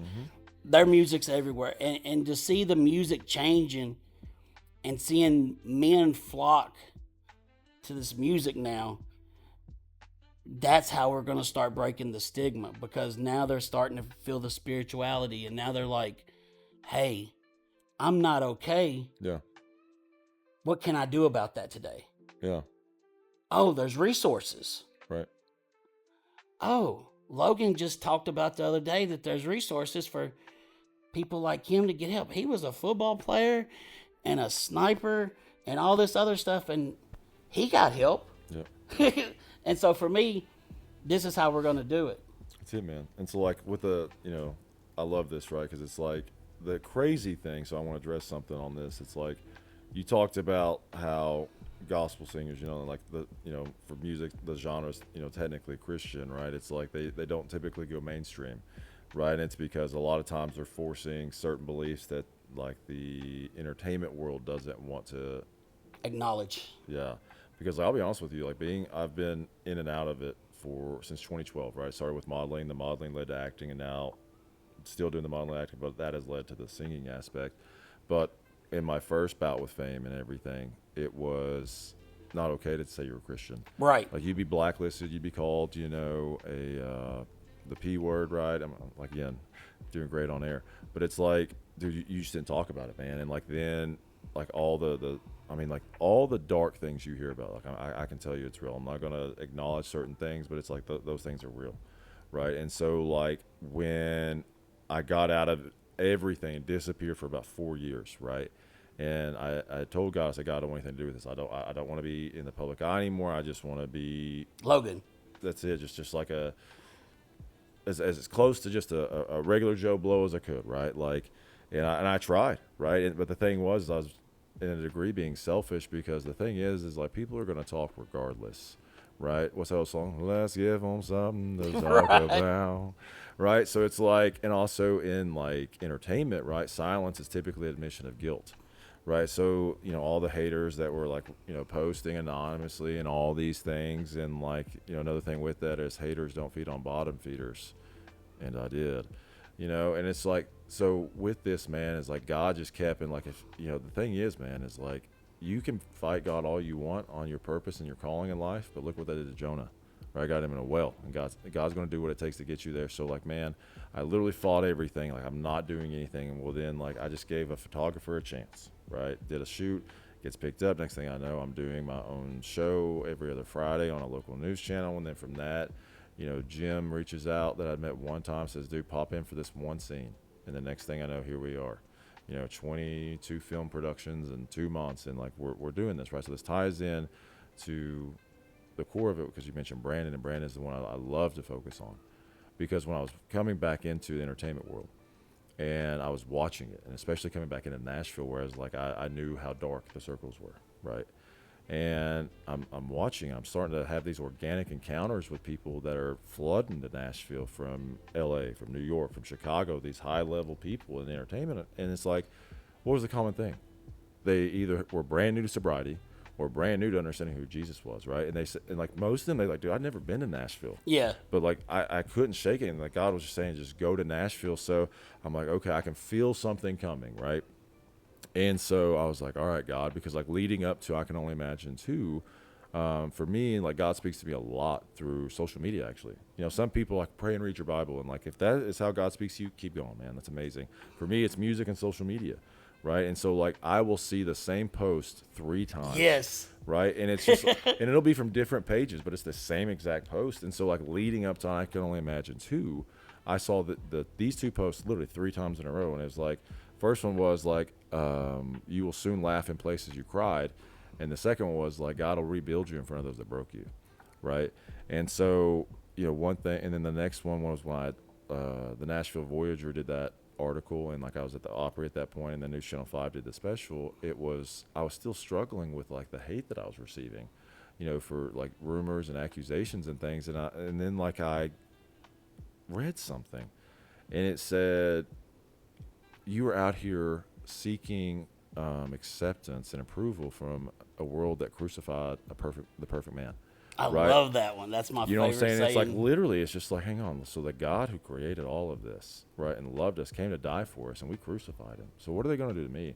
And so I'm sitting here going through this. I'm seeing that, and then like CMA Fest, right, this past year, Brandon comes down, right, and Brandon's a Christian artist, right, and CMA Fest isn't Christian music awards, it's country. Right, and for years, CMA Fest was you're going to chug all the beer, right? You're going to listen to country music, you're going to praise Dale and raise hell, right? Well, Brandon Lake comes in, and he's like, yeah, I like maybe 100, 200 people will show up. No, he had a crowd. Bro, when he sang Gratitude, and I've got a clip of it, 95,000 people flooded downtown Broadway, and like hands were raised, and so it's like revival breaks out, and it's like you're looking at that, and in that moment, dude, I realized like something so much bigger is going on, because the thing is, man, is like Jesus Christ is real, and he loves you, right? And he longs to have a relationship with you, and that is like the massive thing. And so as these genres, right, are going away, because you're looking at what Brandon's doing. I know there's kind of a long story to get to the main point here, but it's like Brandon's out here, man, and he sings Gratitude, and like so many people are like breaking out, like, because like for those 95,000 people, I would dare to say 90,000 of those, that's probably the first time they've ever heard the name of God without damn or something attached to it, right? And so it's like, people want to talk about, like we talked about earlier with the church, like, man, like it's not about the people that are already there, right? It's about those that would never have an opportunity otherwise to hear it. So Brandon's up here singing this, right? And then he gets with Jelly Roll, right? And like if you look at the traditional eyes and the judgment, right? Because what people don't judge, they condemn. So it's like, oh man, Jelly Roll, he's a fella, and like, oh my God, he's got tattoos all over his face. Oh God, all this. He's like, sacrilegious because he's got a cross under his. They would judgment, crucify him. right? All the judgment, man. So it's just like, but then Jelly Roll gets up there, right? And they sing "Heartfelt Hallelujah." I got my heartfelt. I mean, it's just like, bro, it's like, hang on a second. And then you're seeing all these things. And so, but what's so crazy and what's so messed up about the Christian community, man, they they degrading absolutely destroyed Brandon. And you know who they did that before? Lauren Daigle. Yes. Lauren Daigle, when I was talking to CNN in an interview, when we talk about the power of music, because we talked about this, right? Because we talk about like how, to me, music is the purest form of storytelling, but also it's so powerful because like you could hear a song right now that you hadn't heard in 20, 30 years. And still know the words. Time, place, dude. I'm telling you right now, Backstreet Boys, come on, I want it that way. I'm just like, I will absolutely get it. Or High School Musical. High School Musical was for me because I had kids. Bro, I'm not above it. I'll be honest with you. I'll shut up here. We're all in this together. Come on, dude. You know what I'm saying? I'll even hit some Elsa. Let it go. Sorry. Anyways, I digress. But the thing is with music, man, is it's so pure. But like Lauren Daigle, the song that I always reference and when I talk about the power of music and like how it gets people, she wrote the song "You Say." Yes, great song. How many people, when she says "You say I am loved," when I'm barely hanging on, right? Or like you say I'm strong when I feel like I'm weak. Yeah, it gives me goose. Look, you just said it. Look, you know what I'm saying? I'm already got goosebumps again because to me, when I hear her sing it, I put myself in that spot. And that's what it is, dog. Like she wrote it one way about what she was going through, but then the person in the crowd, like how you like what you when they were teaching me, like when I started songwriting, is like, dude, understand, like when you write it and then let it go, because like what you intentionally wrote it for, that may not be what it actually does. So like with Lauren, she wrote "You Say." How many, like with you, like what you said, how many people's lives have been changed and saved because it's like, okay, I feel that. Like I'm right there. Like you're saying it, I'm here with you. But like they crucified her because she's not the traditional. Oh, when they did like it to Bible Brandon. something. Well, yeah, I was saying like because Lauren was the first one they did too. Like some people said she was a witch and all these different things. Yeah, the Christian community really just like. But again, berated her. Look at this. I'm so sorry. Who are the ones that killed Jesus? His own people. His own people. You know what I'm saying? So like, because at a high level, and this is the way I break down, like in my opinion of Christianity, is like how it's, if you look at it from a high level, it's like I'm sitting here like these high priests, the ones who literally knew the Bible, and everything frontwards and backwards, and like knew all the legalistic policies, right? They're sitting there writing the autobiography of Jesus. Jesus comes up, says, hey, that's me. That's not right. Like, heal people, love people, be good to people. And they're like, no, that's blasphemy. Crucify this man. Right. And then they do, and they're like, that was really him. That was him, right? Because people get so caught up in like doing the checklist and doing the things that they forget to actually live it. You know what I'm saying? So like that's the thing, man, is like look into who Jesus is. For all those people that are wanting to find your purpose in life and find out who you are, dive into yourself and dive into who Jesus Christ actually is. Don't listen to the judgment and the condemnation. Yeah, because I remember when that song came out with Jelly Roll and Brandon. Bro. I mean, you had churches on TV being like, he sold out, he did this for his music career. And then you know what happened? The most miraculous thing happened. The Vatican invited Jelly Roll to come sing that song. Oh, man. Yeah. A convicted, multi-time felon having the Vatican full of people singing that song. And I know how it made me feel when I watched it because I had all kinds of emotions. Because, like, 100,000 people, yeah. Jelly Roll's one of them people I've been following since he was with Haystack back in the day. Like, the people that be like, I don't know about this Jelly Roll guy. It's been around 4 years. I'm like, 4 years my ass. This dude's been around. He's been around. He's been around many years. Like, he's got many of CDs out before Save Me. Yeah, thank you, Jason. Keep going, bro. Hell yeah. Like, hey, if you ever want to come on the show, bro, like, I don't even know if I could get through the show if he was to ever show up. Like, that's how much that dude means to me. I've talked to him about it all the time. I was like, my dream guest would be him. Yeah. Because he's meant so much to my recovery. Like, he's part of my... Like, when his music changed, you could see this man changing through his music. Yeah. And you follow him so long through his career, and then he had the Save Me song, Yep. which was the song that he did. He all independent, like it wasn't, you know what I'm saying? Like, and that was the song he got his first house with. Wow.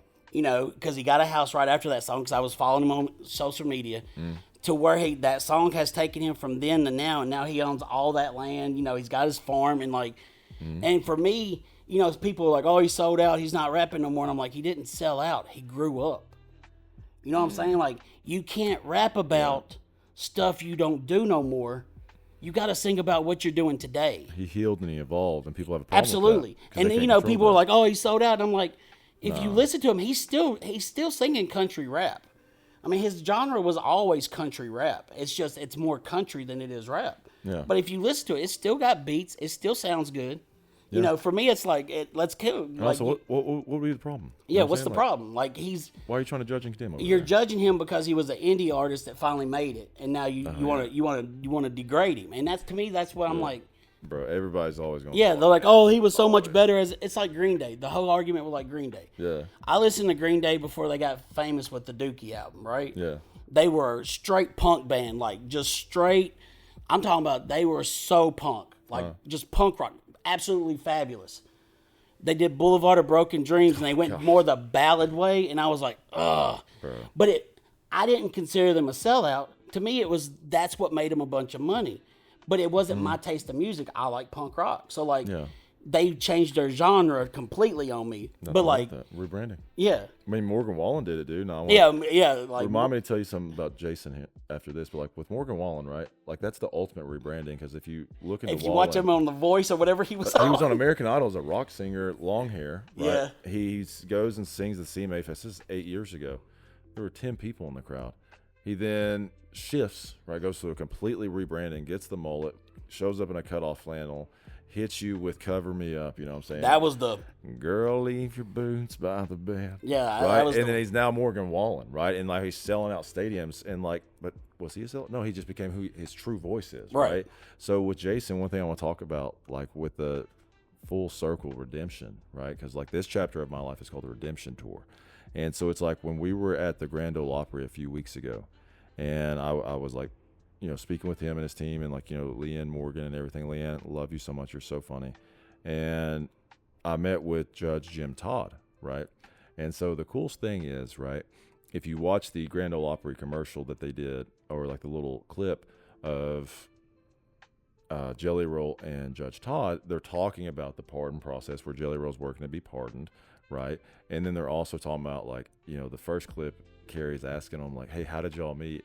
And Jelly Roll comes walking in typical fashion. So here's what we're going to do. Like, remember our deal? Like, I'll say, I'm going to lead up to a word and you say it for me. So I'm going to say mother and you finish it for me. So Jelly Roll walks in and Carrie goes, how do y'all know each other? And Jelly Roll goes, this is the mother. You can finish it. Finish it, dog. this is a motherfucker. that put me away, right? So literally, you look at that, right? So then we come out, and I was talking with him. So like the crazy thing is, so Judge Jim Todd, you know, he's the main judge of Nashville now. Obviously, he always wasn't. He was the district attorney who sentenced Jelly Roll to all of his felonies. So like, talk about a full circle moment. Like, he was the one watching Jelly Roll saying, "Yeah, dude, you are this, you know, that person at that time, right?" And so then Jelly Roll goes through the rehabilitation process. So let me make something clear. That is the hope and that is the purpose of what is supposed to be the judicial system, is the rehabilitation, not to condemn people to death. I did. So with this, it's like that he goes through and he changes and he becomes who he's supposed to be because he got in trouble, right? He made those bad decisions. He gets hit with it. And he's like, okay, I'm going to change now, right? And so now Jim Todd is helping him to be pardoned because he's like, hey, that's no longer who he is. Right. So I was just like, dude, that's so huge, man. To have the man who sentenced you to be now your biggest advocate. That's big time That was stuff. huge, man. So like, you know, with that, and I know we're getting close to an end here, but it's like you said, you mentioned Brandon, we mentioned Lauren, these people that are breaking the stereotypes, because like music, man, like I understand there has to be to a degree a genre, right, as far as like classification of what type, but the truth is, man, and like somebody mentioned this, like we were having a conversation, I think it was when we had like just a creatives meeting the other day, and I was sitting with a songwriter, and they said, I truly believe that genres will eventually go away because it's just going to be viewed as what it truly is, and it's art, Art. right? Because that's what it is. And it's like, you know, with like modeling, like, you know, we are the art at that point, right? The camera just capturing it, like in movies, like we are the art, because when we're the characters, right? And with music, the words and the way that we make it beautiful to your ears, that is art. So it doesn't matter if it's punk, if it's rock, if it's emo, if it's whatever it is. So like I'm saying, shout out to emo. Yeah, I do. I used to be like Fall Out Boy, you know what I'm saying? My sins know what you did, and then like sugar, we're going down. Yeah. Bro, I know we're gonna get that. But like the thing is, man, is like all those people that hated on Lauren Daigle, that hated on Brandon Lake. Let me tell you something. Those people impacted more souls in the name of Jesus Christ by releasing those songs and getting in front of those people that hated Jesus. But now those people, like Machine Gun Kelly, literally has a vial of blood on his neck, right, and like partakes in all those things, but yet he's in the same room as Brandon Lake and Jelly Roll as they're singing Heartfelt, and he's having to hear it now for the first time in a way that's not condemning, because you're going to win more people with love and honey than you are going to be with wrath and judgment and condemnation. So for all those people that want to hate on him, like, dude, we're going to keep going. They're like, but how many people did he change that night? Exactly, because like the thing is, it may not come to fruition right now, right? Like when you're spreading love and you're spreading hope and you're spreading the truth of Jesus, you have to understand it's like planting a seed. That's right? what I was finna say. Come on, dog. You got to plant the seed. That's it, man. You got to water it, and you got to continue, and you got to be consistent, right? And like the thing is, show up. Like you're not going to win people. Like for a lot of the the gay community, and like how I love everybody, man. As long as you're a good person, dude, I will die for you in a heartbeat. And so the thing is, it's so hard. Is like so many people that are in the gay community hate Jesus, not because of Jesus, but because the church sat there and beat them to death. Told right? them that they were sinners and shouldn't be in church. Oh, it's like, oh, you're going to hell. Like, okay, listen, I understand what the Bible says, right? But also understand what the Bible says about this is all sin is equal in God's eyes. So the fact that you're out here cheating on your wife, you're robbing from the church, you're fat as shit, you know what I'm saying? Like, you want to sit there, nobody wants to talk about that, but you want to beat this person down because you're only beating down one sin. Because they love differently. Okay, you know what? But here's the thing, man. It's like Jesus Christ came for everybody. And understand that whether you were gay, whether you were straight, whether you were trans, whatever you are, Jesus Christ loves you. And he longs to have a relationship with you because he created you for a purpose. You are here for a reason. The same God that made every star in the sky, right? And made all the beauty of this world, right? All the world wonders also said, I need one of them in this world. I need that person. This world needs that masterpiece in this life. So understand, for anyone, find out who you are, find out who Jesus is. And for music, man, Brandon Lake, Lauren Daigle, for all of us that want to change the world, man, one life at a time. We're just going to keep going. As we're coming to the end of this, do you have any advice for somebody that was in your spot? Oh, absolutely, man. It's like your community is everything. Absolutely. And it's okay not to be okay. You don't have to be sober forever. You just have to be sober right now. Say no 1 second at a time. Don't think about 20 years from now. Don't think about, oh man, how am I going to do this? Think about this moment right now. Get through it and draw that line in the sand. Once you get to that line, then draw the next one, man. That's awesome, man. Logan, thank you for being on the show. We're going to have to do this again. Yeah. Like we can do a take 3, take 5, whatever. We can just keep rocking. No diggity, no doubt. If you're in trouble or you need somebody to reach out to, please hit me up on morningjuicepod.com. You can leave your name and email. Me or Brian will see it. He'll shoot it to me and tell me to get on the ball and get it to you. Join us on YouTube at The Morning Juice. Please like, subscribe, comment, share. Like, let's get this message out there. There's a lot of people out there suffering, and we want to get them better. Check out the hat. It's Chase Away Fentanyl. They're a good company that's getting Narcan to people that need it. So we have an opportunity to save people before they pass away. Fentanyl's a big real thing in this world. Right. And to be able to partner up with somebody like Chase Away Fentanyl, who helps put these caring boxes out here, so we have an opportunity to save these people with brochures and stuff to get them out there. It's a big thing, and I love Alan. Alan is a great guy. He started this company after his son passed away from fentanyl abuse last year, and he's doing everything he can in the state of Tennessee to try to drive fentanyl out of the state, and it's a beautiful thing. And check out his Facebook page, Chase Away Fentanyl. Also, I want to dedicate this to my mama still, as she's still sick. I love you, Mom. We're praying for you. We're hoping for the best results. And with that being said, peace out, juicers. See you next time.